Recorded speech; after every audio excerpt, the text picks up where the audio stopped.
High School District Board meeting. We are going to call this meeting to order at 6:01 p.m.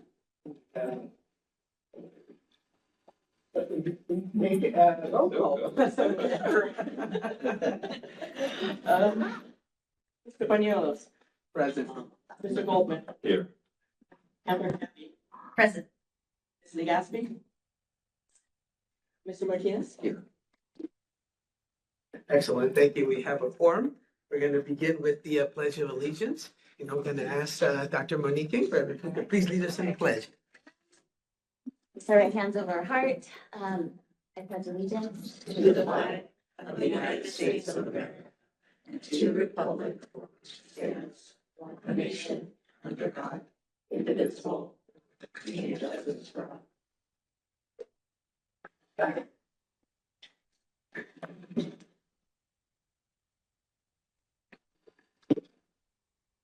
First order of business, we do not have any items to report from closed session.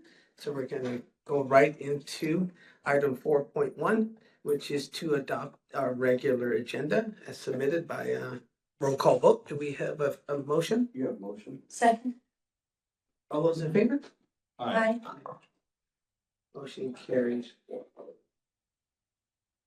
Next, we go to comments from the public. We do have one comment.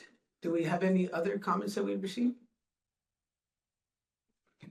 In accordance with the board bylaws 9323, individual speakers shall be allowed 3 minutes to address the board. The board will limit the overall time to 20 minutes. Since we have only one comment so far, then the speaker will have 3 minutes. And please be advised, it's just in accordance to the Brown Act. The board is not allowed to comment on the item, but we definitely would like to hear your input. Our first speaker is David Risher, and the topic is Bunny subpay increase. So if you could please come to the podium. Certainly. Good evening, everyone. My name is Dave Reisner, by the way. I work as a substitute in our district, kind of representing a few other ones behind me this evening. Here to talk about, hopefully at some point in time, you guys considering a pay increase for our substitutes. We think it's been 4 years since our last pay increase. Cost of living has gone up, up, up. We all live close in order to get to school on time. And as you know, it's expensive to live around here. It's expensive to pay for food. We all hopefully have the support of every one of our substitutes in the district, but I can only assume we do. So that's simply why we're here today, to let you guys know that we would like to have a pay increase to our daily rate as soon as possible. Thank you. Thank you for your comments. Are there any others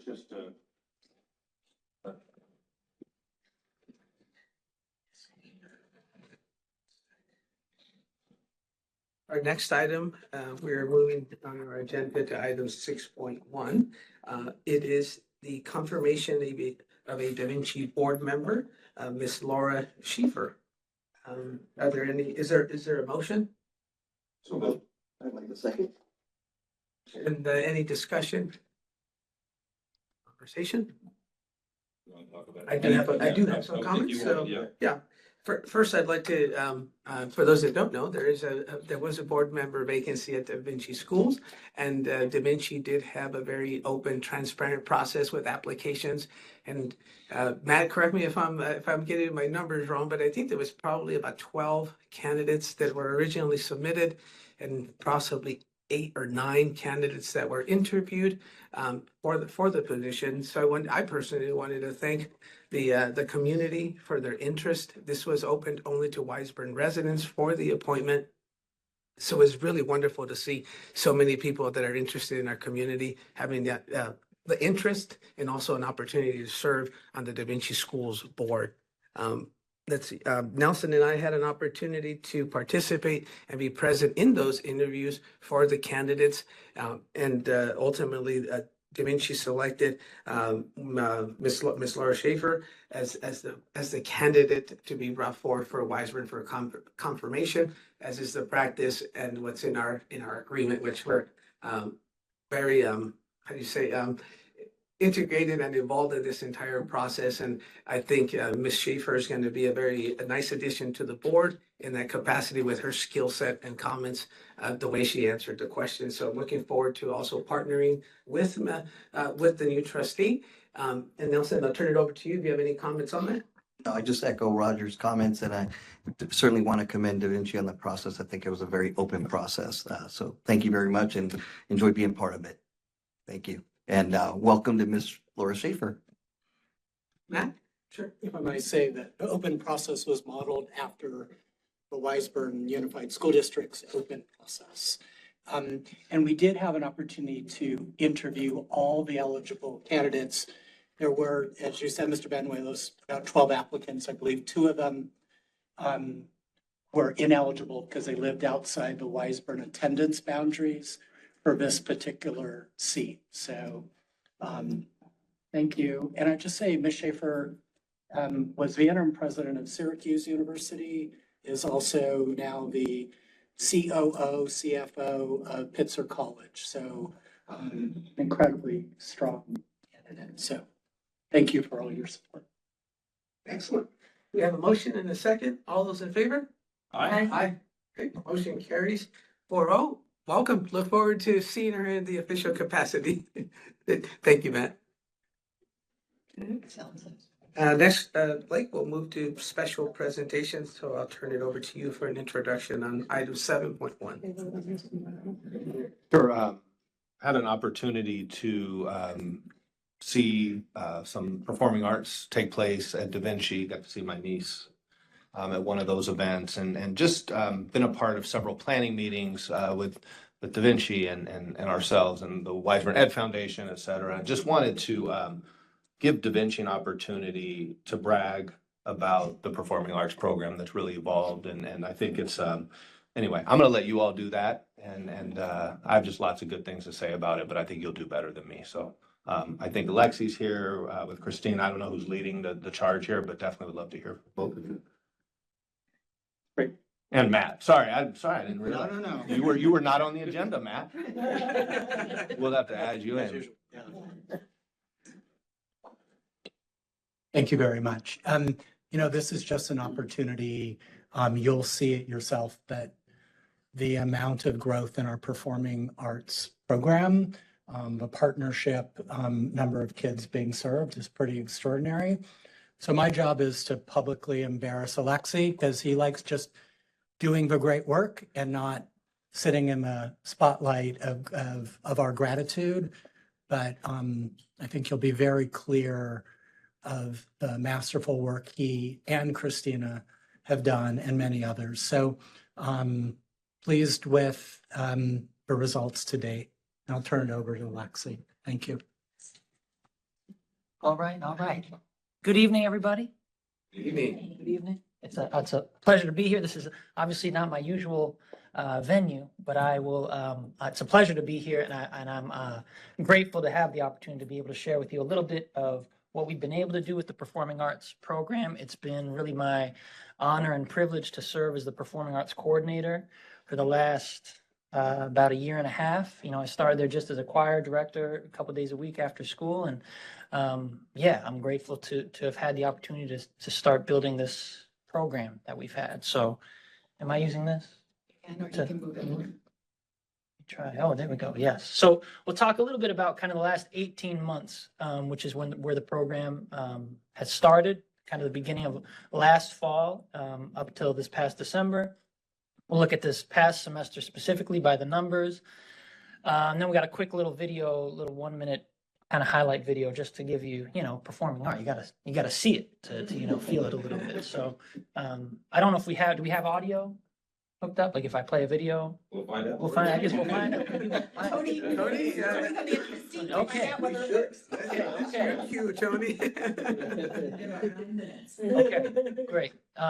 So here's a little bit of a look towards by the numbers where we landed kind of before we started our program, which was about $50,000 a year with our studio orchestra program, which has grown to about $400,000 a year now over the past couple years, with approximately $50,000 for our spring musical. You can see our new orchestra instruments that we purchased, $40,000 there. We have a few different locations of upright pianos, which is just a kind of cool addition to the school, including right in the atrium. So students that aren't really musical or don't participate in the program can still kind of sit down at a piano and just kind of explore. So we've also generated some revenue primarily with the spring musical and our summer program. So we've generated about $25,000 through those as well.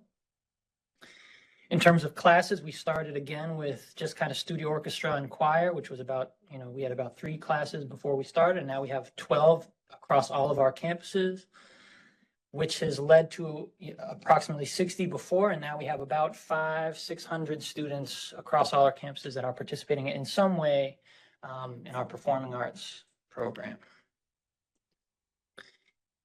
We currently have music production is kind of our most popular class, and that was determined through, you'll see a little bit after this, through some surveys that we did, where we surveyed the community and Da Vinci families and Wiseburn incoming 8th graders, and really music production and acting were the 2 top ones. So we were like, those were kind of our low-hanging fruit. Let's find a way to get those at as many campuses as we can. So we currently have that at all of our high school campuses, and then acting at 4 of them, only because the Rise campus prioritize music production over acting. So we stuck with just music production at the Rise campuses for now.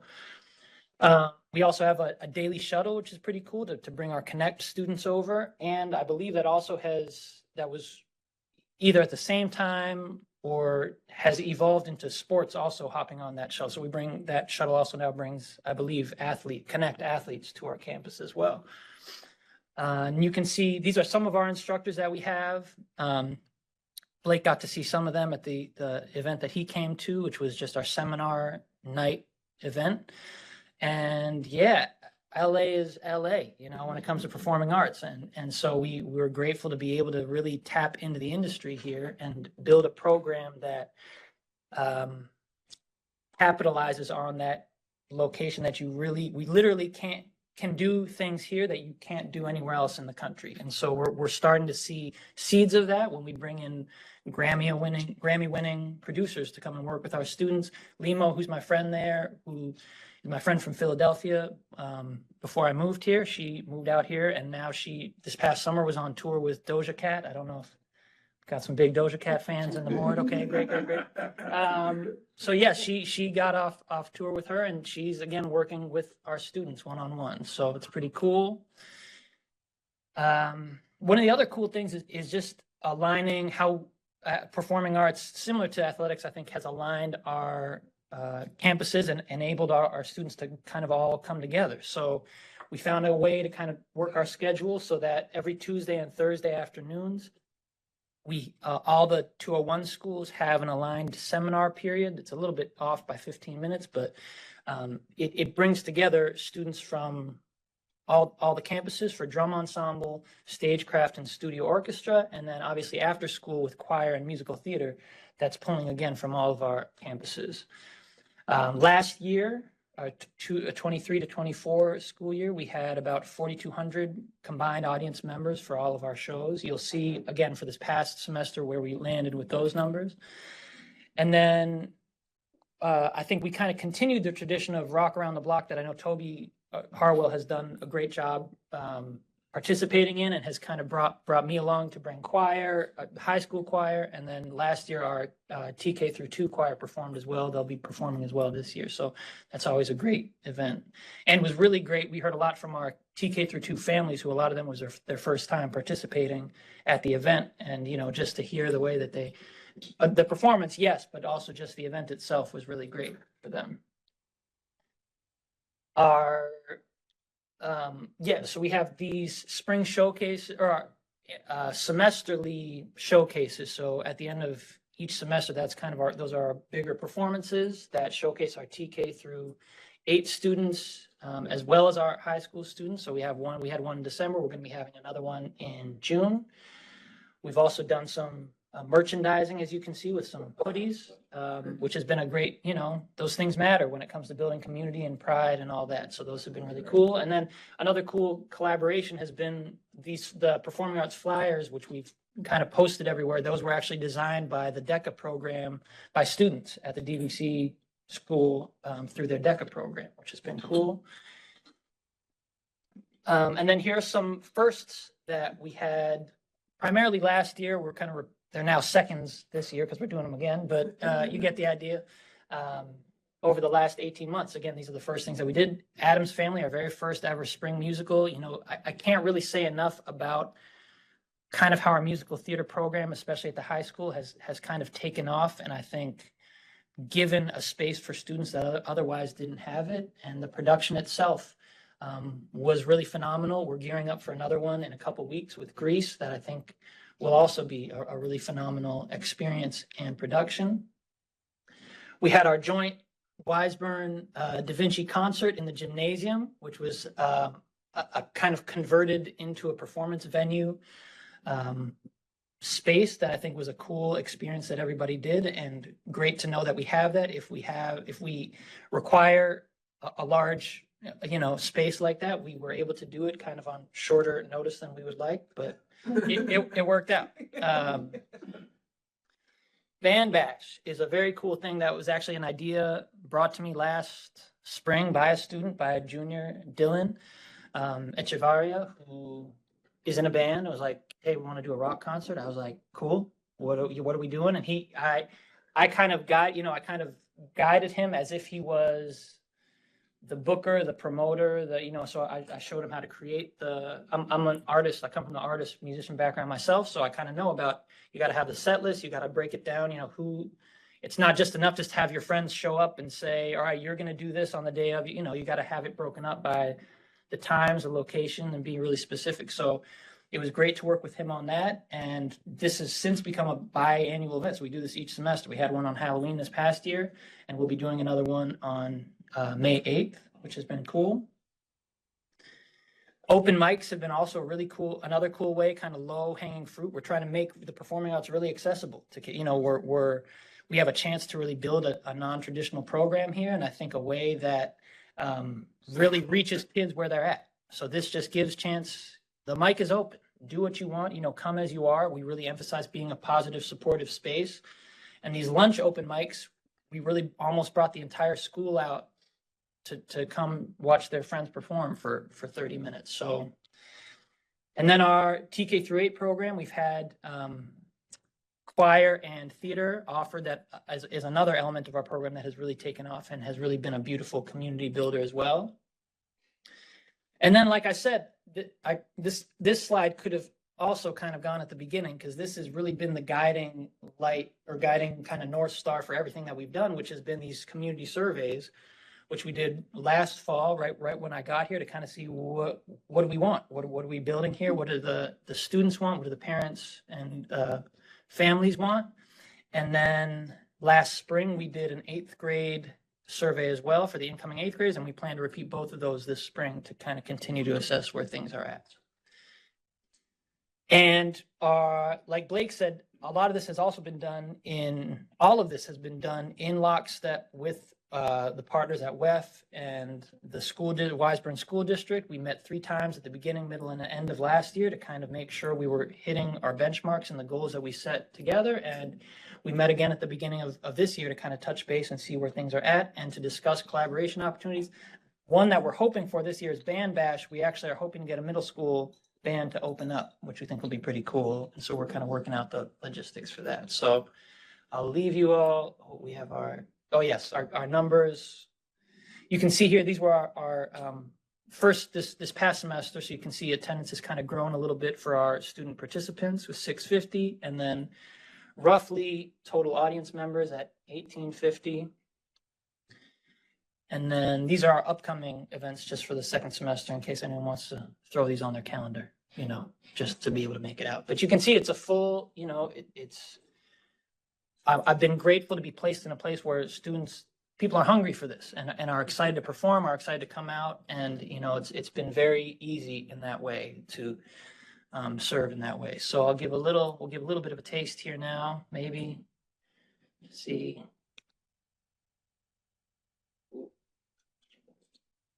Yeah, let me grab that real quick. Okay. We've all been wondering if the sound's going to work. It's a brand new system. Of course.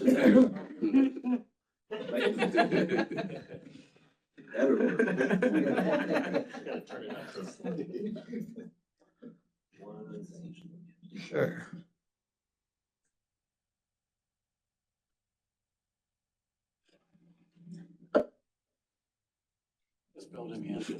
Yes. There we go.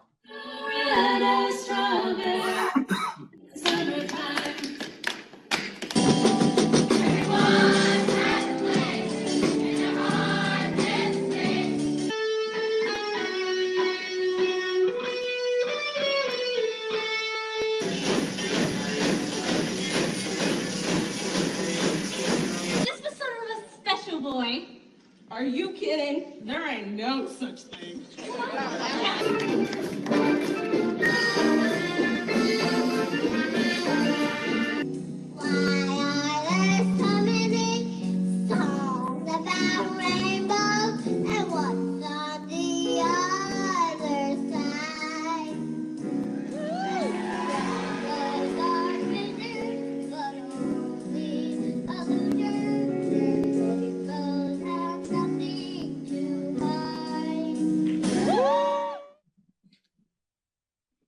There you go.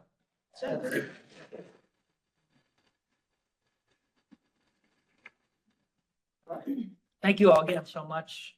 Yeah, I really appreciate the opportunity. Thank you, thank you. Thank you, Alexi, for that presentation, and my calendar is already booked for March 8th for Greece, so. I think several of us are going on that day. Also, there's a board social, an opportunity to also meet with and see our counterparts, if you would, Da Vinci. I know a lot of board members from Da Vinci schools are going to be attending as well, so we're looking forward to that. March 8th is the day we're going.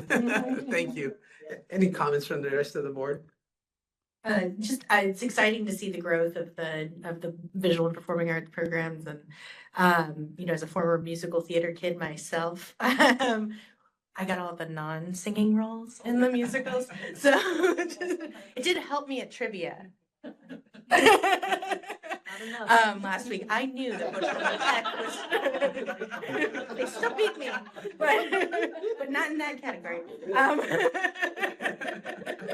I think they did actually. But no, it's really exciting to see the growth of the program, and I'm excited to see the continued collaboration between the DV and Weisburn programs, and see how we can continue to articulate and grow, and meld those programs together, so that folks are really have something to look forward to when they get to the high school. And it's exciting to see all of those things, and I am definitely looking forward to going to see Greece with all of you.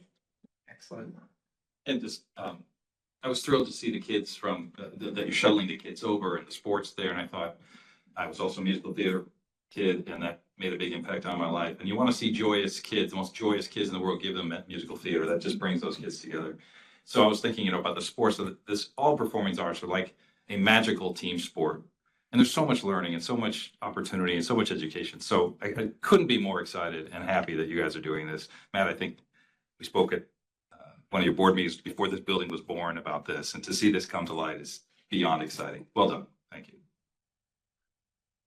I was musically inclined as a kid, but I've always supported the music and arts, and I love the presentation. The program has grown. It's great to see how it's evolved. And Alexi, I think you said it well. We're offering a space for kids, and you can see the demand, not only from the students, but from the parents in the community. So congratulations. And I'm glad to see how Da Vinci's really adjusted to that. So congratulations to everybody involved. Thank you. Blake, we'll turn it back over to you on 7.2 for our second special presentation on the California dashboard. So this presentation is probably going to be not quite as uplifting. No, I'm just kidding. That's I don't think there would be anything to come behind. That's a tough act to follow. We should have arranged this differently on the agenda just for this. But I do want to say, if anyone can make dashboard information, exciting, our own Maggie Mayberry will be able to do that. So without further ado, I'm going to ask Maggie to perform. I was gonna say perform, to present. There's a performance up here. I will say thank you so much. President Benuelos, Board of Education, Dr. Silvers, and our Wiseburn community. Some big updates happening here with our California dashboard, as well as our current reality data and our LCAP mid-year review. So we're putting a lot into this one presentation for you. So we're going to be discussing all 4 of these items tonight, and then finally closing out with a little bit of Sean on where we're at with our budget and within the LCAP. So the California dashboard has been coming out since 2016, and we use kind of this gas gauge measure to see how that we're doing. Blue being what we are all achieving for, red being down at the bottom where our lowest performers are at, and then our colors in between to show where our learners are at in many different areas of growth. And this is a comparison of all California students across the board from basically TK all the way through our 12th graders. Kind of a report card, more or less, that we get from the state of California. And it's a great tool that we can use that helps our communities be updated about how we're performing, how we're doing within our own LCAP. It establishes just some common expectations amongst the state and all of our communities, as well as identifies our student groups here in Wiseburn and in California to really zero in on the needs for each and every one of our students. It also focuses on the 8 priorities of the state and then does everything that we need to ensure that we're getting our students what they need to be successful and then plan our budget around those needs. So currently there are 6 state measures, but here in Wiseburn, we do not have to worry about our college and career readiness and our high school graduation. And so when you look at our Wiseburn dashboard, those are kind of just grayed out as we don't have the data to support that. That's going over to Matt and his team. And then 5 local indicators, which we survey amongst our staff. So we have a staff climate survey each and every year, our community survey, which just recently went out. If anyone's looked at our website recently, you can't go anywhere without heading to that survey, which is just amazing to see. And just our access to courses within here in our high school presence. And then our parental involvement.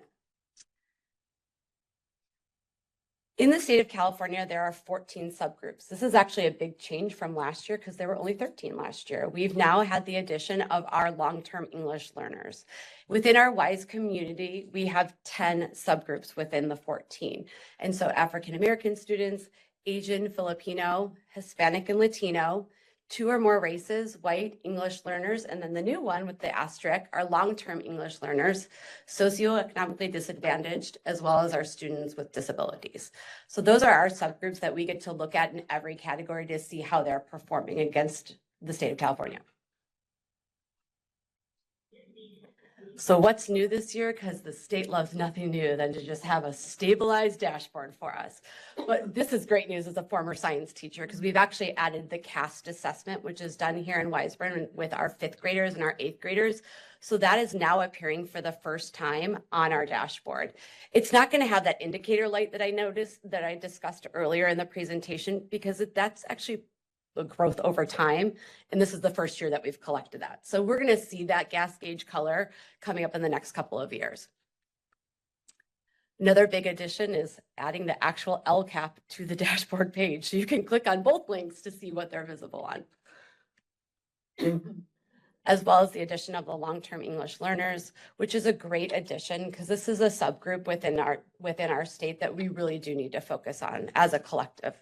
What distinguishes long-term?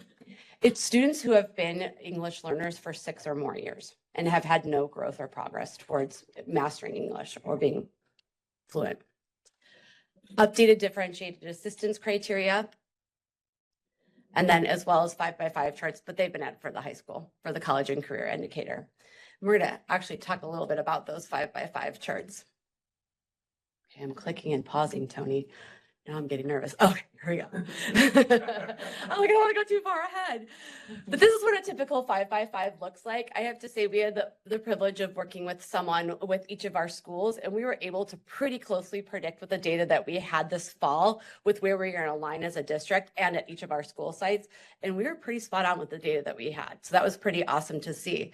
So it's kind of like a little bit of a matrix puzzle that we use to show how students are performing and then their growth over time. So it's using that kind of comparison. Someone told me once that it's like the 1600 on the SAT. And so you could see this is an example for chronic absenteeism of two different schools. So you have our purple school here who has really low chronic absenteeism, but it actually increased from the year prior, causing them to drop down into the yellow. But the school in the pink here actually had better chronic absenteeism. Less students were chronically absent, causing them to move to the green areas. So we see this fluctuation in both our ELA and math scores, as well as our chronic absenteeism and suspension rates here within the district. So for our 2024 dashboard, we have one green indicator in English language arts and 4 yellow indicators in math, our English language learner progress, chronic absenteeism, and suspension rate. So the good news is we've moved away from a red. We had last in 2023, we did have a red, and we've moved away from that. Okay, chronic absenteeism. But we went down in the sense that we had 2 greens and now we only have 1, and that was the chronic absent or the suspension rate for next year. And we'll see that on the 5x5 soon. So another good statistic the state throws at us is called the distance from standard. And this is something we're going to visit when we actually go through all of our different data set points. And so what this is basically the state is saying, how far are you from earning a 3 in both of our ELA and our math scores? Kind of like when we're talking about moving our report cards to like a standards-based mastery, like how far are you to achieving the standards, which is at a 3, and where's your score aligned? So if you see the student on the left over here, they're 12 points away from getting to that 3. So they have a negative distance from standard of 12. But our student all the way to the right here is 8 points above, so it has a +8 score. What this actually helps in the state is it gives every student score a value to it. It's not like this group did really well and they outweighed the students that didn't do so well. Each and every growth forward or backwards actually has the same weight amongst itself.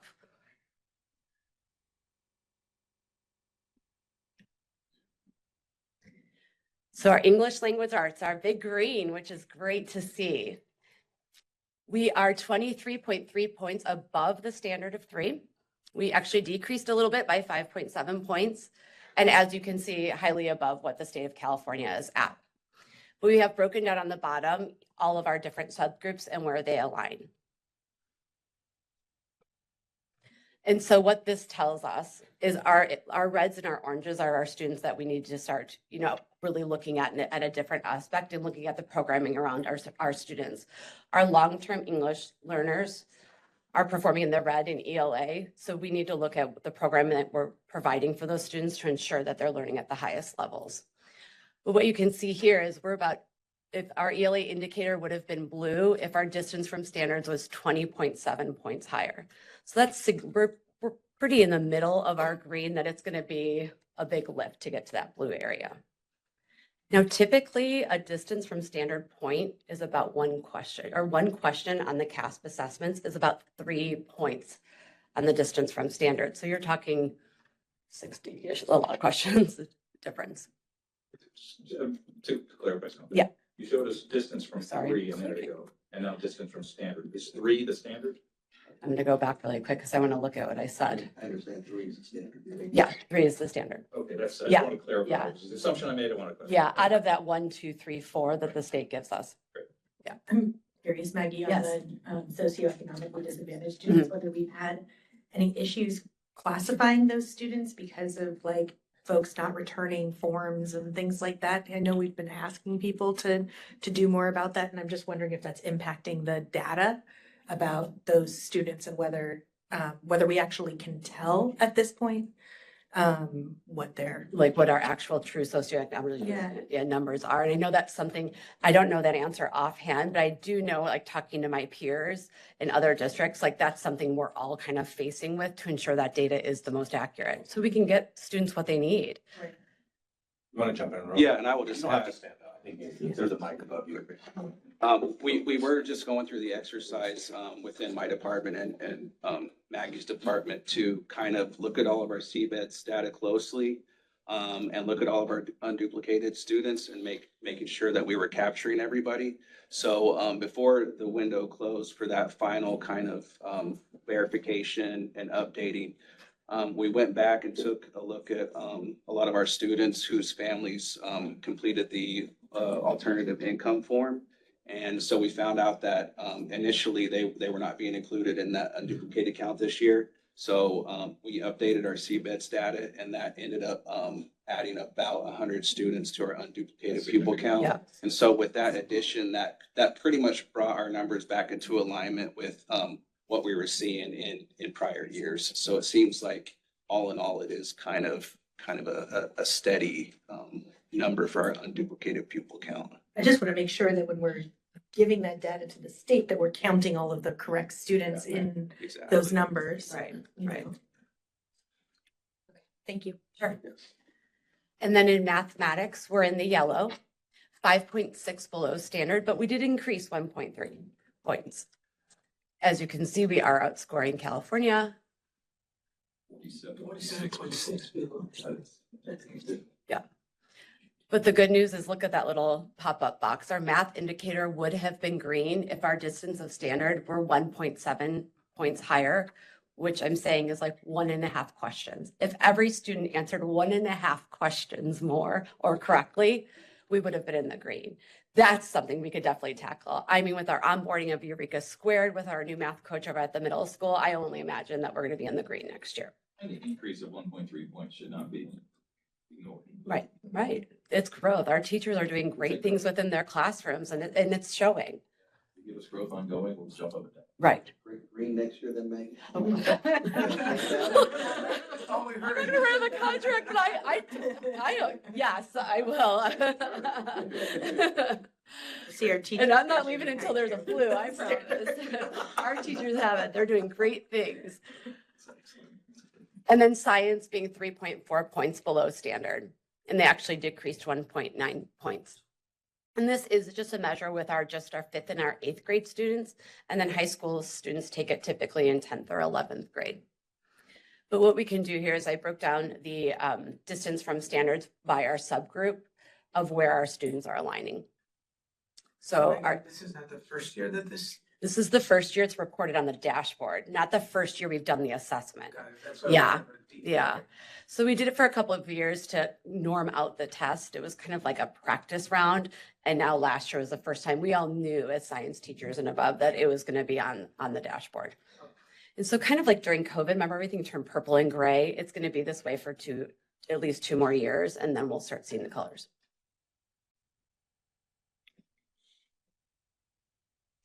And then our English language learner progress indicator, 54.7% of our students made progress. We did decrease by 0.2%. With California being at 45.7, we're a little bit above them. But compared to other English or our long-term English learners, we're performing in the orange compared with our peers. Sorry. Sorry, Maggie, I just want to say, just to capture the time, like it's almost March, February now, right? We're talking about last school year too. Talking about So last it's school it's a year. little bit delayed. So I It's- just want to yeah. put that in perspective as we're Right. talking about this. So on that perspective Yeah. too, we're working on the dashboard, Mhm. or our own dashboard. Right. Right. This would be great to see trended over time. Sure. The standard and our performance against that over time. And then you said our predictive models seem to be pretty good. Mhm. So we'd love to see those, because then we're seeing if we're making progress from our own metrics. Right. Against where we were last year. Since this is looking backwards, we can be looking present with our Right. own metrics. And this is one statistic, having looked back, like I was studying your dashboard from 2016 on, it's typically 54.7 to 55. There's hardly anything outside of that, which means we need to look at our programming. Yeah, we need to. And I know we had a big shift last year. And so that's something we've been working on with our teams about what our next steps are going to be. I was just gonna ask about if we could tell the impact of the integration of the ELL program within the classroom versus standalone classes. Right. But I think you answered the question, so. Yeah. And we'll have even more data, like as we move to, our STAR data, like real time, as well as this year's dashboard, this year's LPAC assessments.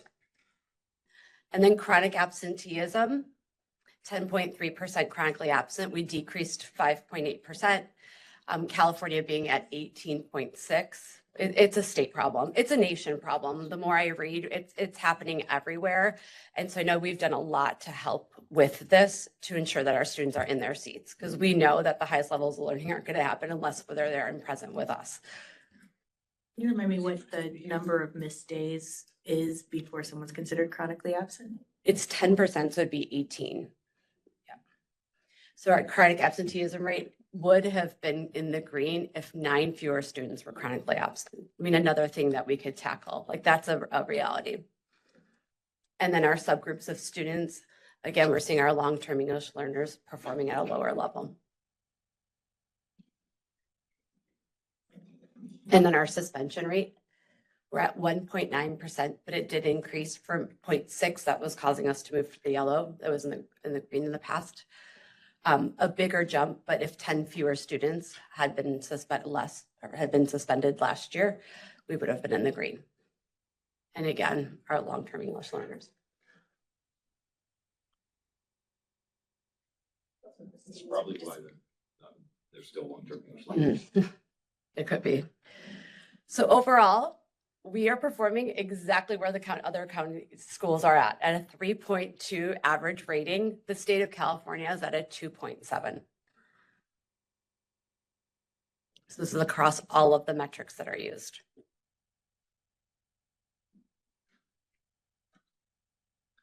And then like in the CASP assessment or in the CASP presentation, we did do a comparison with our like districts. These are different than the ones that we had presented before.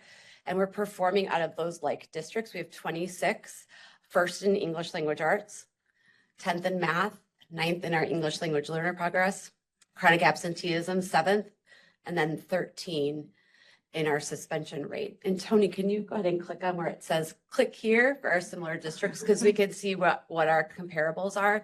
We have 2 in Orange County that we can compare closest with, being Lowell Joint as well as Cypress Elementary District. And the reason those like districts are different from CASP is the dashboard takes in our earlier learners, whereas our CASP is only our 3rd through 8th grade learners. So our stats are a little bit different. Our number of students are different than other districts. So this is amongst the dashboards measure.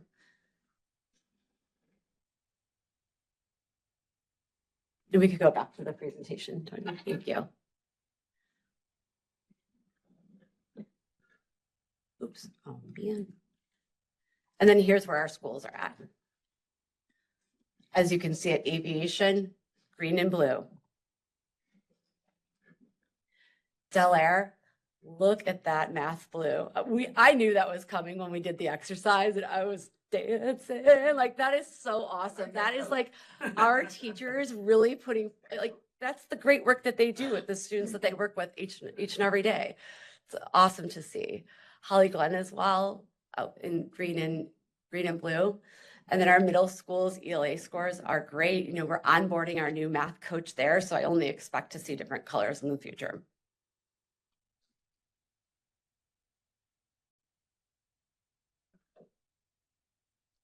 And then how our subgroups performed.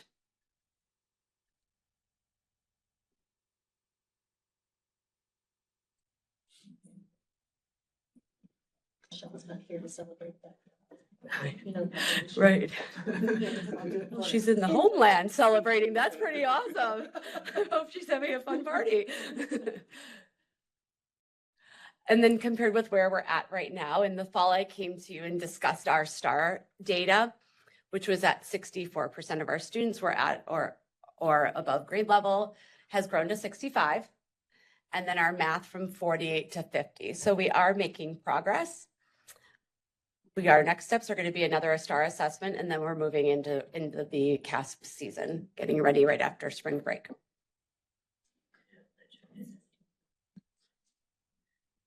And now it's time for the LCAP. Now we move over to where we're at.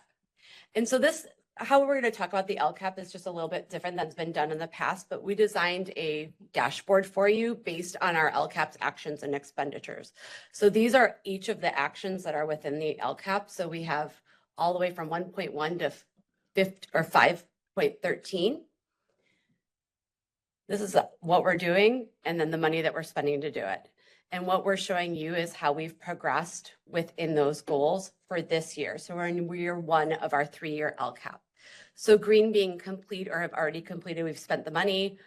Some of the yellows aren't as alarming because we're mid-year through the year. We've got a lot of time left. Some of these things haven't fully progressed yet, or we're just on year 1 of the 3-year LCAP. It could be coming down the road. Like one within my own team is a science curriculum. Like right now, we're so highly focused on onboarding Eureka Squared. You know, this is something that we're going to bring into action in the next couple of years. And then red being will not be completed, or the funds won't be spent by the end of this school year. And really that, we also have the same dashboard available for our actual metrics. So where it says this one's a little bit different because we just don't have the data point yet, being, you know, feelings connected with members of the WUSD community. I know Dr. Ingram is getting ready to launch the California Healthy Kids Survey. Like that's the tool that we use. So we just don't have that information yet, but it's going to be coming in the next couple of months.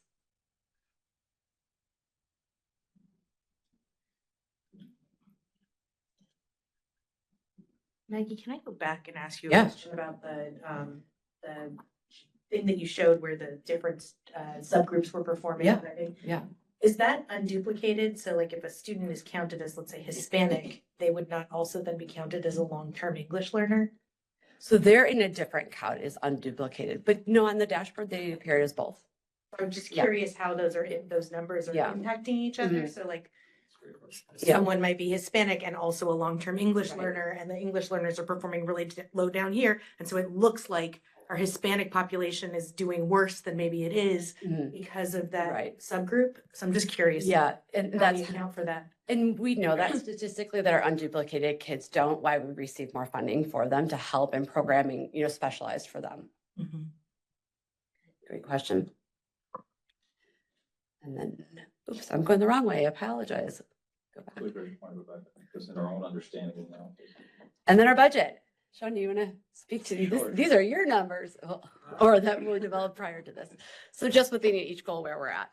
Yeah, so this is just kind of a high level comparison of the budget to the actuals by goal.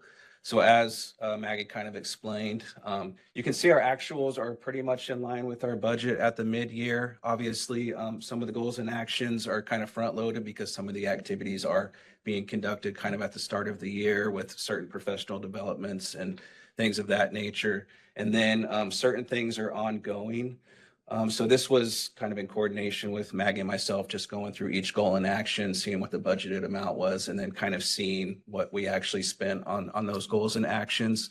I think a better measure of this will be after we actually close the books and kind of look back to see where we actually landed for the year.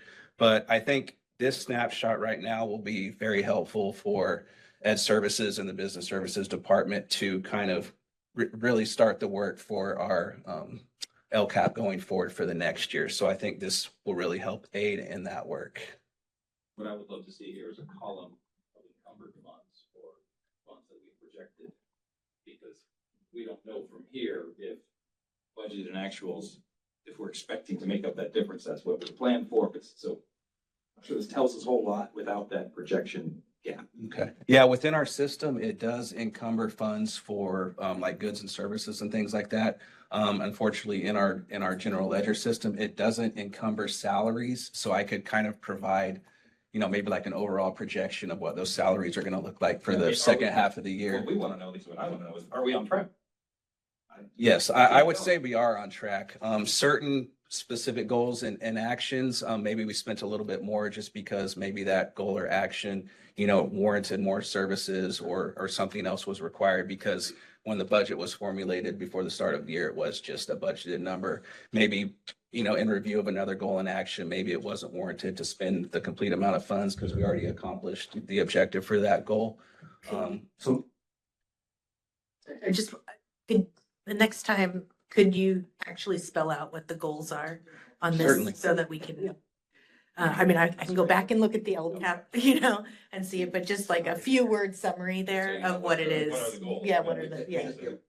it's our 5 assurances. Yeah, yes, exactly. But we But I don't know which one is which. I agree. Yeah. Yeah. Goal one is. How much are we spending 17 million, or projecting to spend 17? Certainly. Yeah, goal 5, the main one, goal 5 is organizational strength. So that includes a lot of our certificated classified salaries, routine restricted maintenance. So that's why that is the largest category you'll see there. So that is kind of the bulk. entirety of our budget. No. It's close, it's not. Exactly. Yeah, I mean, it doesn't include things, utilities, legal fees, maintenance agreements, things like that. But yeah, it is a significant portion of it, but not the entire budget. Oh, yeah, this is representing what, 27 million-ish Yeah. of the 40, of 39. Yeah.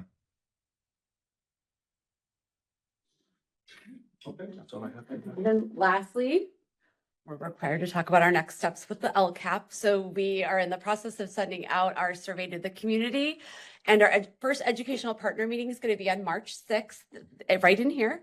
And then following in April, our second meeting. So we're going to, at this point, bring new data points to the teams to kind of to see if there's any action or goals or actions that we need to change and shift in. In May, Sean and I are going to get ready to present to you our finalized metrics and budgets for the school year, and then bringing it in June to the public hearing and then submit to LACO. And we're looking forward to that day. It's my first time I get to hit that button. I'm really excited.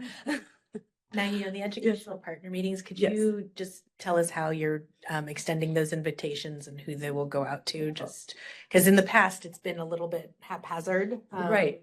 And so I'm just curious how you're planning to do it. Well, anyone that's listening that would like to attend, please email me. We would happily love to involve community members. But we asked each of our principals to go out to their school site council members, PTA members, and doing some advertisement within their community. I've gone out to our DLOC partners. Teachers have gone out to the ELOC partners because we want all of these voices to be heard.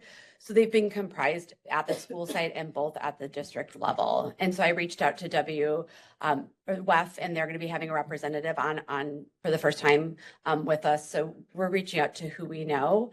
And so if there are people that are involved, please, send an email to your child's principal or to me directly, because the more voices we have in the room, the better the opportunity is and the more focused our goals can be to meet the needs of the community. Local control without local involvement. Yeah, exactly. Exactly. 100 You people. can add it to your message. Yeah. Add it to your message. Sure. Thank you. All right, we're done. All right. Have a good one. Great. Thank you very much. Yeah. Thank you. Moving to the next section of our agenda, we're moving on to section 8 which is board member reports. Gonna go ahead and start to my left here with Rebecca. Thanks, Roger. I had the opportunity to attend a few things since the last time we met.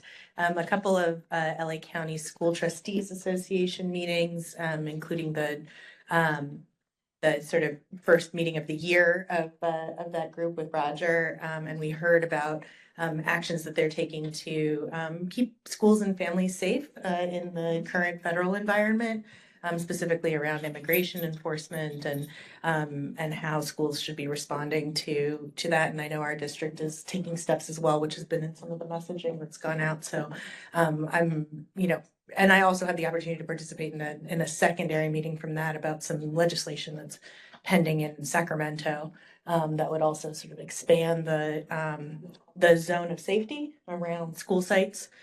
To reinstate some things that have been removed at the federal level, right? So putting like a 100-foot perimeter in place so that parking lots and things like that are actually safe spaces, again, for families. So really excited to participate in that, continue to hear about that, and hopefully bring stuff back to the district. I wanted to extend a thank you to WEF for their trivia night earlier this week. I know several of us were there, and I think the winners of trivia are here in the audience. Congratulations to some of our middle school teachers who, I don't remember, what was your team name? You got schooled. You got schooled, and they did. They schooled all of us in trivia. But it was lovely. It was at 5.5 Brewery. And it was just it was a wonderful evening. And it was a great way to get out and support the Ed Foundation and give back to the schools. So really excited that we were able to do that. And my team came in third, whatever. I think Nelson's came in second. So we'll get there. We'll get there. I see you.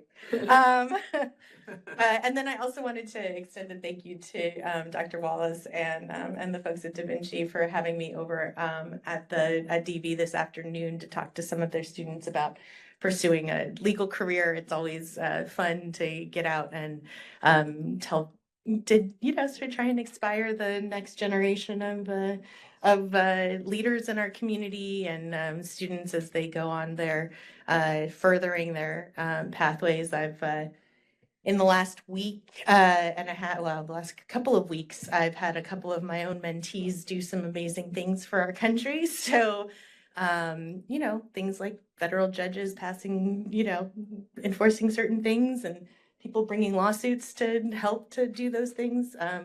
And just being able to continue to support our communities in a variety of ways. And like I said, sort of keep us all safe and protect the rule of law and democracy across our great nation. So I'm excited to continue that and hopefully reach more students who might want to do this. Not everybody knows when they're 9, but they want to go to law school.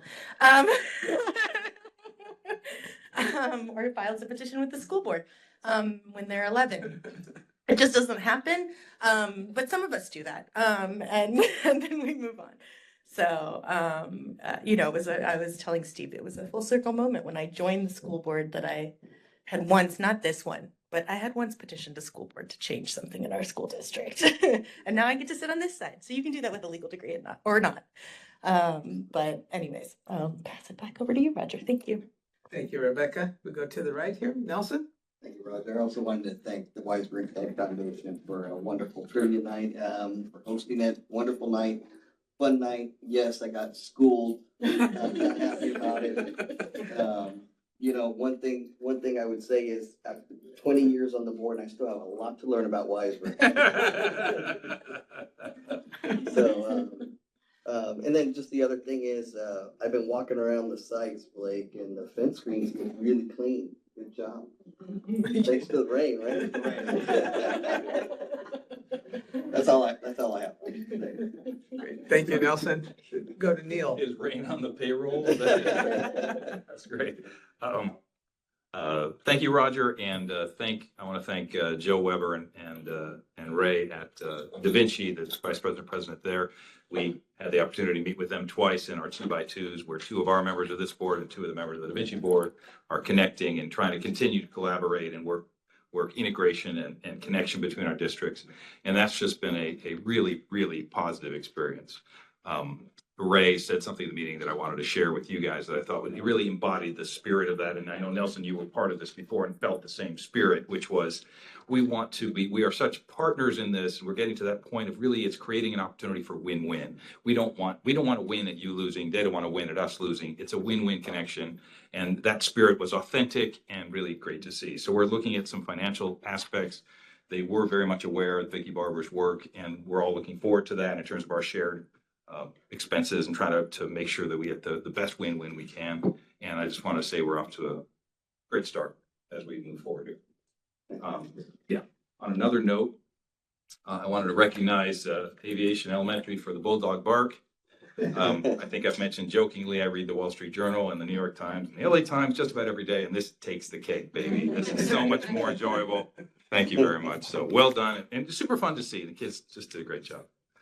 And last question I have, I don't know if we have an update on the IRA money, but would love to know where we are in that if and when you get to that.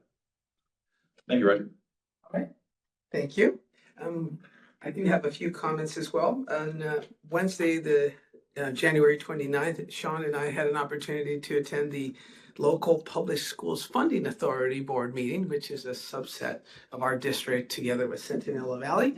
And that they did move forward. For those that do not know, that authority passed an $89 million bond in November, and this meeting was to pass their first, to request approval to pass their first series of bonds. So that moved forward, and I think the community approved that bond measure by 76% was the approval rating. Weisberg residents do not get taxed on that bond measure. Just wanted to clarify that as well for the community. Our measure EE, is we've had many updates here at our board, but this is a separate bond measure, but it is a working group. It's an independent group comprised of Centinela Valley and ourselves, Wiseburn. So that moved forward. And my next item I wanted to touch base on a little bit. Thank you, Neil, on the 2x2s. I think those meetings are going incredibly well with Da Vinci. And we do have a spreadsheet.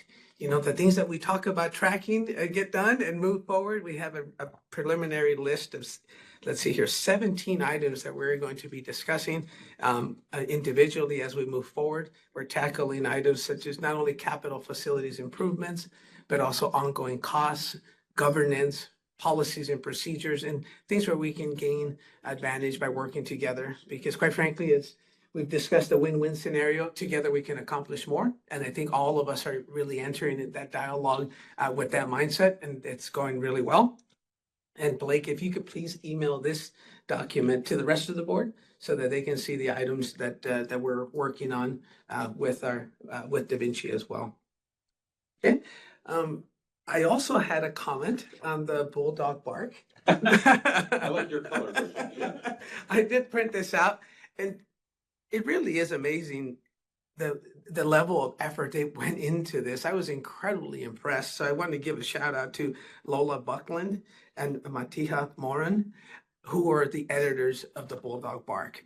If you have not read it, please do so, because it is absolutely incredible the amount of topics that they covered in this. And I am going to actually highlight one, so please bear with me. There's a really nice segment called under the student wellness and safety section.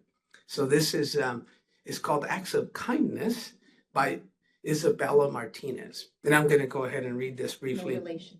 So that I don't know.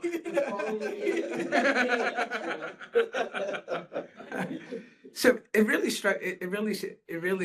resonated with me, just in terms of it's wonderful to see what our students are thinking. So I'm going to go ahead and read it. The power of kindness will encourage better connections in your relationships. Another reason why you should be kind is you are helpful to others. They will be proud of you for giving them an act of kindness. Also, if you are friendly with others, they might be encouraged by you and eventually be kind to you. It is also good to have a goodwill because you also have to be kind to yourself. The importance of being kind to yourself can lead to happiness. Lastly, it is healthy to have good self-esteem and to be proud of yourself. When people are kind, it makes a better world. What a wonderful message. So congratulations. I loved it. I just had to read it. So thank you, Isabella, for That was a nice job, and I'm proud of you. putting that together. So Are you proud of yourself? Right. absolutely, I appreciate that. Excellent. We're going to continue on. That's the extent of my comments for today, but our next item is 8.2. And I don't know if there's anything further, but Maggie, it's a mathematics update. Yeah, of course, we got math to talk about, but WMS participated in their second core learning day on February 3rd, where they focused on equations and expressions. And I have to commend Dr. Navarro and the whole staff over there who just come in so open-hearted and, willing to learn and grow from it. What's great to see is that our own staff is taking kind of some of the modeling that CORE is doing to be able to do this within our own capacity. So Dr. Navarro's worked close with them to kind of continue that, maybe not with as much hand-holding in the future from core learning. So that's great to see. And I have to say, just from site visits, the onboarding of Eureka, our teachers have done that so well at the elementary levels. It is very difficult, to add a new component to your day-to-day life. And our teachers have done that so well. And one thing we're really noticing is that not only are they using the book, but they're using those great tools that they've used in the past. Dr. Silvers and I actually had the opportunity to go to aviation on Friday, and we watched the whole fourth grade team perform what was called quilting quotients. And we were standing in a class of fourth graders, and they were told that they were going to solve word problems, and they all said, yes! And as an instructional leader, I almost started to cry. I'm like, they're cheering for word problems? Like, we are doing good. Our teachers are like, oh, this is awesome, you guys.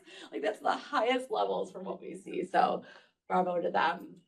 And then just two more updates from Ed Services is, I want to commend we have 11 teachers right now within the district that are piloting iReady. And so one thing that we are seeing is with you saw with the STAR data, while there was some growth, is it really providing the data points that we need to ensure our kids are growing?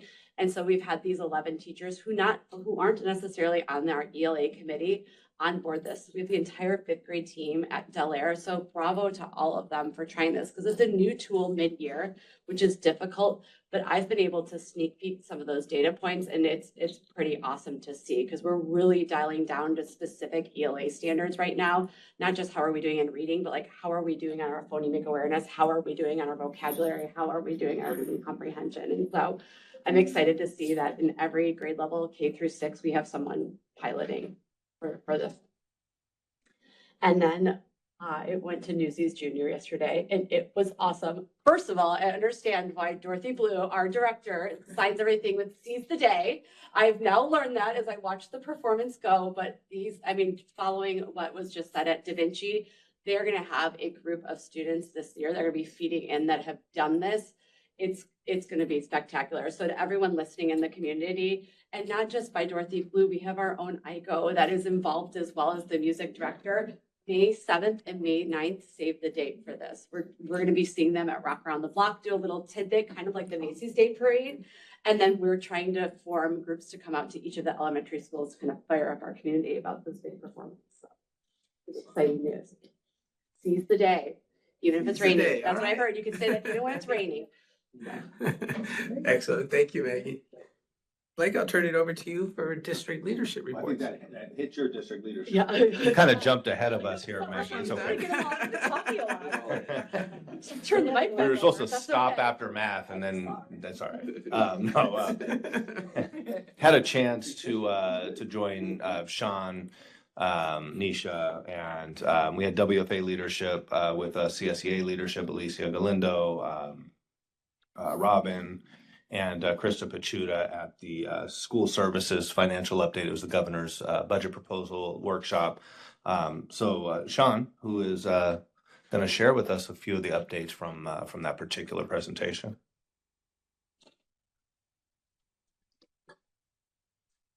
Good news, bad news, what do you think? Good news. Good news. It's good news. Usually it's, Good news, Sean. conservative optimism, but the general sentiment at this workshop was actually positive for the governor's proposals for the upcoming 26 budget year. So this is just kind of that 30,000 foot level. I just included this slide because this just kind of highlights the majority of what the state of California's budget is based on. So they call it the big three. So it's the sales and use tax, corporation tax, and personal income tax.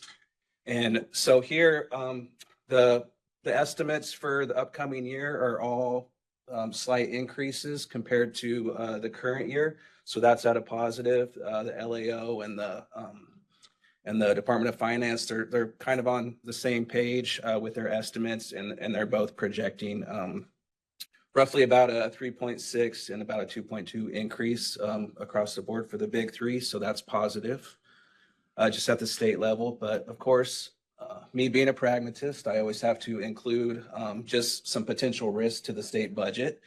Obviously, there's been a lot of stock market volatility, so that has an impact on kind of our 1%, our high net worth earners who pay the capital gains tax. We've had some extreme weather events, and that kind of led into delayed tax deadlines due to those natural disasters for the County of Los Angeles. And so that can kind of have an impact on the governor's estimates going forward for the budget, because usually he has those tax receipts coming in, but with that deadline being pushed forward into the next year, it does kind of create a little bit of uncertainty in regards to passing the budget in June before July. There's some federal policy uncertainty in regards to tariffs and immigration. And then, of course, it sounds like we might be continued with in an elevated interest rate kind of environment as well. And then some risk to the Proposition 98 budget, which is the state of California's education budget side. Again, the sentiment was generally positive across the board. The governor has eliminated that reliance on one-time funding to kind of support and kind of uplift the LCFF, which is kind of what he did last year in regards to the Learning and Recovery Emergency Block Grant. He kind of pulled some of that back to fully fund the COLA for this year. So there's no reliance on that one-time funding going forward for that. We're slowly replenishing the Prop 98 reserve for, of course, our times of uncertainty. And he does propose fully funding the COLA. And so they kind of highlighted the greatest risk to the budgets are just kind of local decisions that are made at the individual district level in regards to declining enrollment, just continued rising costs across the board, and just being mindful of those kind of at the local level. And so this slide just kind of like highlights some of the funding factors. You can see our LCFF, which is our local control funding formula, the base grant. It does include a 2.43% COLA. Again, that's projected to be fully funded. But if you can recall at budget adoption and at first interim in our multi-year projection, we were projecting a 2.93% COLA. So that's roughly a 0.5% decrease that we're looking at in the COLA amount going forward this year. And last year we went from 3 to 1. That as well, exactly. One positive on this slide is the TK add-on per ADA. The governor is proposing to provide a significant amount of funding to assist districts in meeting we're currently, it's a 12-to-1 adult to student ratio this year. For 25-26, that kicks down to a 10-to-1 ratio. So the governor has recognized the hardship that has placed on districts. So he is proposing a pretty significant increase in the TK funding add-on to kind of help districts support that implementation to the 10-to-1 ratio. So you can see kind of at the bottom of the slide, that's an addition of about $3,252 per student in ADA. So for the district, that translates into roughly about a $323,000 increase to help with that. Sean, can you go back real quick? Yes. Just want to clarify something with the TK program. The TK was prior to the implementation, it was not required of districts to hold the TK programs, correct? Next year it is. Yeah, next year it is. So it's not technically that the state or the governor's helping school districts. They're funding their requirement. So we Is haven't that had to accurate? have TK. TK has. Or was am I confusing the two with the pre? age increase, so it is expanded. how much Right. we have to offer. Okay, It's an age that's the expansion. portion that now they're technically funding, the expansion. Yes, correct. So they're funding the expansion. They've continued to fund like on a per ADA basis, the increase in students that we've had. But yeah, it has been kind of a phased implementation of the eligible age requirements for kids that are eligible to enter into TK. So going forward in 25-26, that age group implementation is full, it's complete. So it does capture. Does that prevent any facility problems for us in terms of serving all of our student needs? We have enough facilities with a 10-to-1. Is that changing the classroom size? Well, we did. So we're. We addressed that with the TK conversion. Yeah, so we'll have minimum of 4, if not 6 classes at Holly Glen. We only have 2 at Del Air, and that's going to stay that way. So we believe we'll meet the demand. Thank you. Kind of going to Roger's question, a little bit to tag on to Roger's question though, does the ADA cover, we've done quite a bit of facilities work recently, both at Holly Glen and Del Air. Does that ADA funding cover that too? No, right? Not the facilities portion. It's just program. Yeah, it's just It's a program. And so again, this slide is just going over that universal TK proposal. So he's continuing to fully fund it as is, but then in addition, he's providing a total of about $1.5 billion ongoing, and that's where that TK add-on increase came from to help districts meet that 10-to-1 required ratio that will kick in 25-26. And these are some of the categorical programs that will continue to receive that cost of living adjustment, that 2.43%. So the ones here that we have at Wiseburn are the child nutrition, special education, and then the mandate block grants. So those funding sources will receive that COLA amount, that increase for next year. And so this is one of his proposals. It's a big one. I know Maggie is definitely in the weeds on this one and fully addressing it, but it's in regards to his literacy requirements, just early education literacy, the screenings for dyslexia, things of that nature. So he's proposing $500 million in one-time funds, and wants to use it to expand the literacy coaches program, mathematics coaches. It prioritizes high poverty schools. We don't know how these funds would come in or how they would be allocated to districts. There was not really information in regards to that specifically.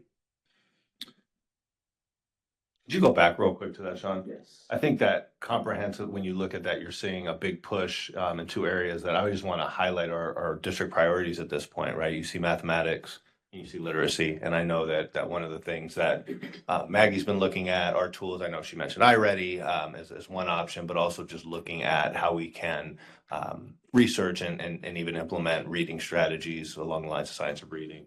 It's all kind of built into the governor's budget proposal at this time. They're taking our lead. Yeah, that was my point. Yeah.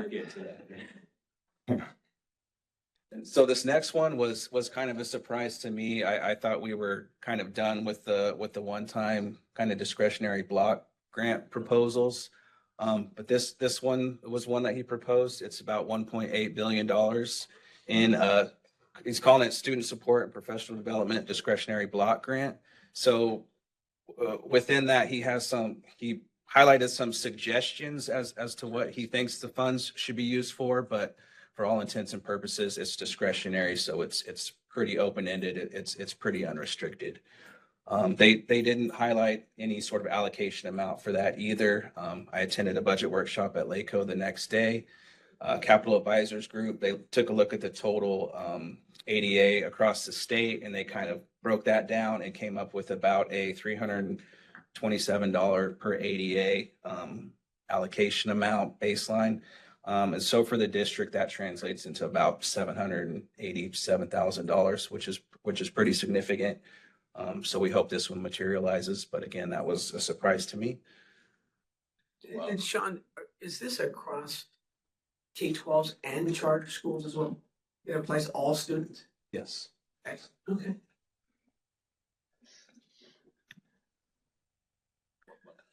And so next steps, when we're kind of developing our budget based on School Services of California's advice, some of the things they felt that we should include in the budget, obviously the 2.43% COLA, since that was kind of a 0.5% reduction in the budget, that's pretty conservative and we're comfortable making that adjustment. The other ones, develop a tentative kind of internal plan, but don't, kind of formalize it within the second interim and your multi-year projection, just because we're not sure how these are going to shake up. But it's a little bit of additional funding in that LREBG, the TK LCFF add-on, that discretionary block grant, the TK literacy funds, and then the bottom one, the ELOP, the 55% threshold, that doesn't impact us because our UPP percentage is already well below that. So I didn't. So when we look to, I just want to, I think, the perspective is to be pretty conservative in the budget development for this year, only including the COLA. But I just want to note that the other checkboxes does represent a lot of money. So there is going to be probably a need to come back to the board in August with some sort of revision to the budget or some sort of clarification, whether it has to be something that we formally submit to LACO or to for oversight, may or may not, we just don't know. But at the very least, it looks like we'll have to bring a budget plan back to the board once we have a better idea of these one-time dollars and at all, basically. We've always embraced a conservative approach, and that's all I had. Certainly. Exactly. Yeah. Positive for a change. Sean, actually, one last thing before you go. Was there any mention of the projected movement away from ADA to enrollment? That hasn't been a part of the conversation. I know, I think we're a year ahead of that still, Blake, if you're. What's that? I'm the, sorry. ADA, moving to enrollment instead of ADA for our funding? Just only the conversation. I mean, I've heard the conversation. I haven't heard any I heard definitive a plans or anything like 26-7 that. projection, but not so. I didn't hear that. Okay. School services presentation is pretty robust. It's almost a couple hundred slides and they didn't mention anything about it. Okay. Highlighted, so. But if I hear anything, we'll certainly bring it to your attention. Thank you.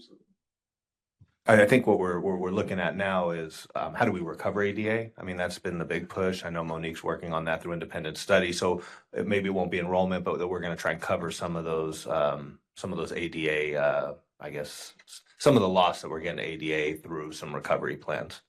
That's effective now. Like we can start that. Yeah. Yes, so on that note, one of the agenda items tonight, item 10.10, is asking you to approve an agreement with Schools PLP, which is a platform that provides instructional material to students. We used it during the pandemic, so it might sound familiar. But this platform now focuses on short-term independent study, which is that ADA recovery that you were just talking about. So with that platform, we would be able to provide students with instruction for that short term, for those missed days at school, those absences that are as short as 1 day or up to 15 days.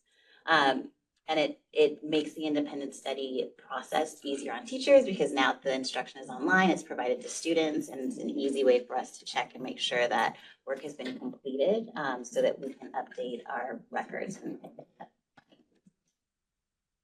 we done an ROA on that, or ROI on that? I mean, this is not a free program. Obviously, we need to, if it's designed to recover, we need to have the cost recover the expense. It will absolutely cover the expense. And yes, we have done that. We could bring that to the board if you'd like to see that. But it would more than meet. I mean, we're more than paying this off. We're going to actually end up with a good deal of ADA recovery funds that will show in our budget. It'll be significant in our budget. And is this a one-time thing or every year? No, we could keep it ongoing. So the bottom line, we're just setting it up this year. This is year one. So we're just setting it up. We wanted to make sure we saw all the rules and regulations. I know Michelle Rainey at Da Vinci's been pretty helpful in terms of how they're doing it, which helps support it. And I just want to say too that, it's just untenable sometimes, a lot of the times, for a kid to be sick and then a teacher to have to provide work that very day at that very minute. And so it's just giving opportunities for kids to continue learning with a tool that we can track and then be able to recover the funds. I mean, I guess I'm saying that there's no substitute for teachers teaching and providing instruction. There is absolutely a benefit to kids doing some work. And so just giving an opportunity for kids to make up some work, whether it be reading comprehension, mathematics, whatever it is. And we'll probably come to the board at one point soon with some sort of person, like a personnel choice, because that'll also, even with a personnel, adding personnel to be able to manage the program, a teacher basically, to manage the program, we still end up in tremendously in the positive at the end of it. And certainly more importantly is we're continuing learning. Of course, yeah, so, absolutely. Thank you. I think, we can bring those numbers back, but I think just kind of generally, ADA is about like $50, $55 per student, and so it's like $27,000. We have, I think, in 2022, 2023, we had between like 5,500 absences per day at school to 10,000 absences. So I think the math wrote we had like almost 500 absences recovered to pay off schools PLP, and then the rest would go towards kind of those efforts to manage it, and then there's the rest of those. Win-win. Other just really quick update, enrollment, we're continuing to accept re-enrollment information and permit applications and new enrollment information. So that's going really well. Again, with our new enrollment coordinator, Eliana, she's doing a fantastic job. We still have a lot of interest in our tours. I think we had a great kickoff in our first month of tours last month, and those numbers are still high. So we had the middle school yesterday. We had 100 and over 160 registrants come. And tour the school, about 120 at, let's see, what was that? Del Air. Registered for Del Air. We did that tour this week as well. We have Holly Glen coming up next week. So all very exciting.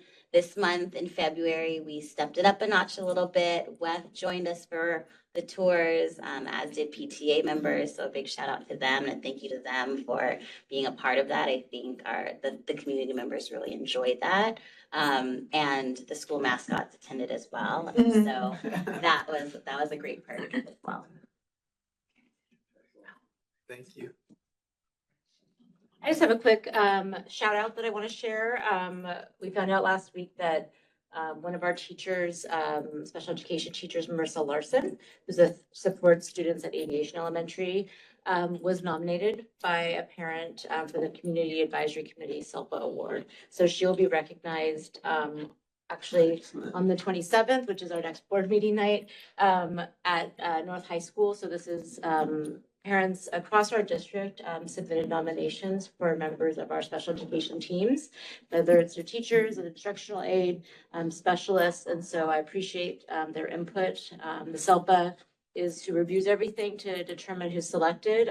So we're really excited to have Ms. Larson be a representative for Weisburn. And so we'll be celebrating her on the 27th.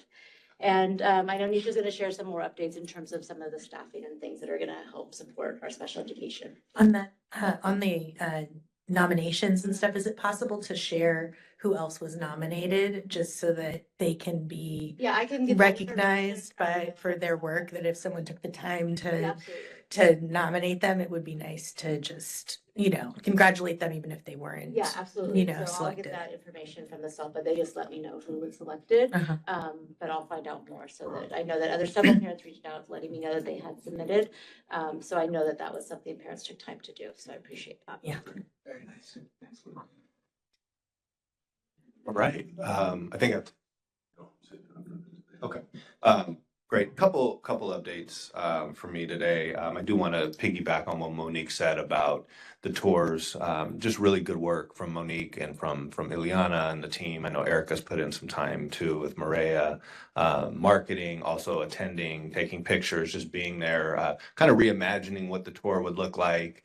Hundreds, literally. These are massive tours, and just we're learning as we go, but definitely a lot of interest. And with a 38% permit population, this is a really significant practice for us, to make sure that we handle the tours and that we're able to keep our classrooms filled and keep our schools filled. So just want to share that. Also had an opportunity to attend the annual Access Superintendent Symposium last week, the week before last week. And some of the key takeaways from that is the developing conversation and utility of AI, not only for students, but really what it seemed the focus was and how educators, teachers, administrators, et cetera, can leverage that technology to be able to provide efficiencies. And just interesting, some of the upcoming programs or AI chatbots or whatever they're called, what they're going to start evolving over time rapidly, faster than we can imagine, and really do amazing things. So just excited to hear that. There was a lot of conversation around immigration and how school districts in California are responding to some of the federal initiatives or federal orders, executive orders. Obviously, there's still a little bit of a lack of clarity in terms of what schools can do and how we would respond. However, I think that we've really started trying to stay on the front line of reading those things and being proactive and responsive. But it's definitely on our minds and on our hearts in a lot of ways. Also want to talk about graduation this year. We will send messaging out, but just to let the board know, and I know I've sent email to you, but we do have to change our graduation date at the middle school this year because Da Vinci also graduates their students on Thursday. I see some looks they didn't know. So I'm going to retract that statement and we'll bring it back in another meeting. No, there was a conflict. Da Vinci, 3 high schools graduate on the Thursday, which is the 12th, I believe, June 12th. So we are looking to move the middle school graduation to the 11th. Not ideal to have students graduate, 8th graders graduate and have to come back to school. So we're trying to figure out how we're going to manage that, navigate that. So more to come and more conversations to be had related to that. But what the good news is that we have the same day, last day of school as Da Vinci. So, I mean, we're going to count our blessings and move forward. Also want to share, we are in the process of securing furniture for the pilot program that we're saying. Sure, hi, Shuri. And with that, we're expecting probably. You've procured furniture, right? Yes. For the pilot. Yeah, Dave, please. Yeah, I am. But I just wanted to share that just due to delays. The which one? June 14th or 15th? More like October. No. No, it's looking like the pilot will take place in March. We'll have some pilot furniture in March, April. And then we will, but the point of this comment was more to say that it's looking like October will be a time that we would be able to have more when we actually put the order in. Obviously, it's just there's some delays in the shipping, and so I just want to and just in procuring that large number of furniture. So we may have to have a strategic plan to get furniture into classrooms, maybe during Thanksgiving break or something around that time. Right? Did I hit that right? No? Do you want to add to it just so that we can make sure it's public and right? That's actually what you told me. I know. And please don't speak in terms of seasons. Good evening, board.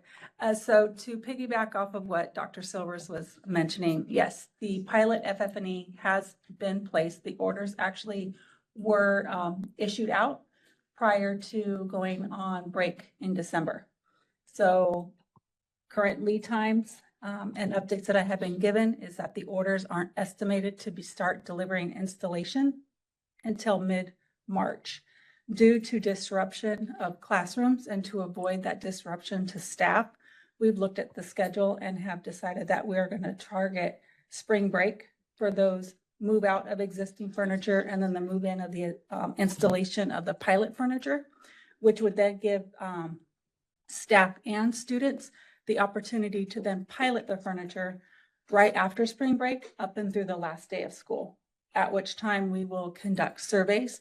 We may do a survey post or prior to the conclusion of the pilot just to see how the furniture is going. If we end up receiving great responses from that first survey, we may elect to start ordering the furniture sooner to help try and advance the current plan schedule, as Blake was alluding to where the actual classroom furniture would be then ordered in much larger sizes and orders. So it could be delivered and installed prior to winter break. But right now, based on scheduling, that's our best case scenario at this time for planning. All right. Thank you. Does that make sense? Sure. Yeah. Okay, great. Thank you. Just what I said.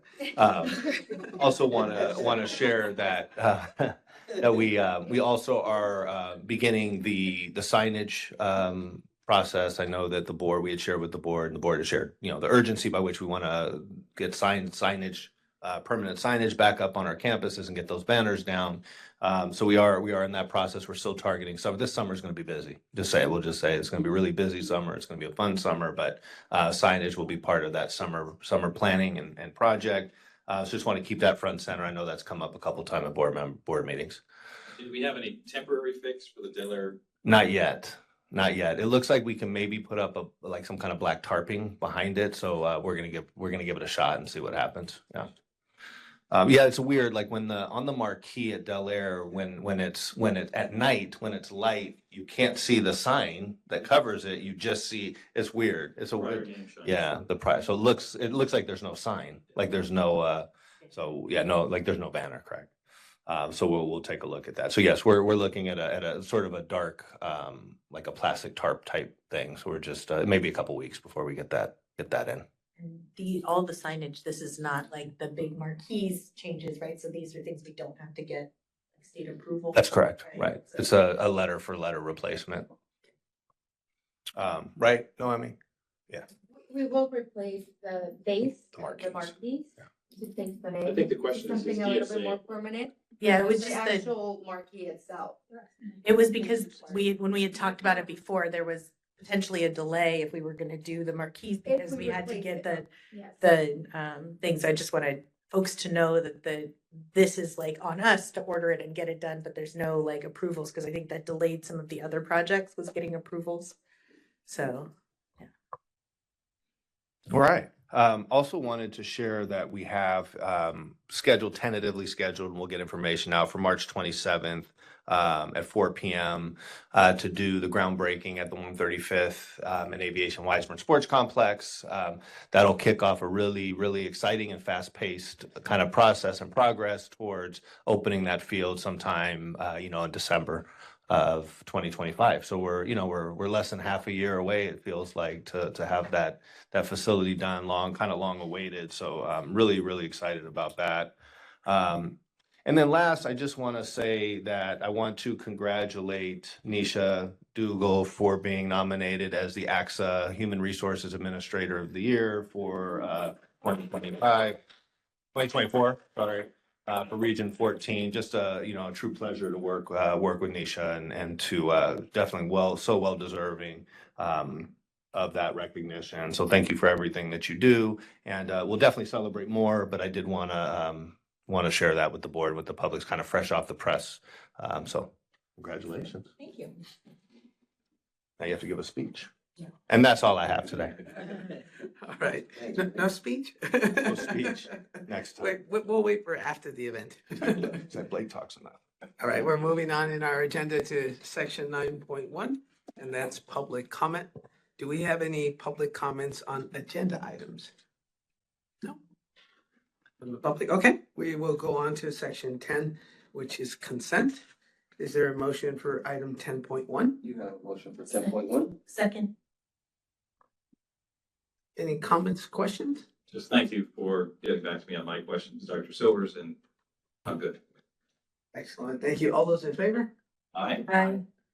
So for those in the public, that just approved the entire consent agenda. So that's items also 10.2 through 10.23.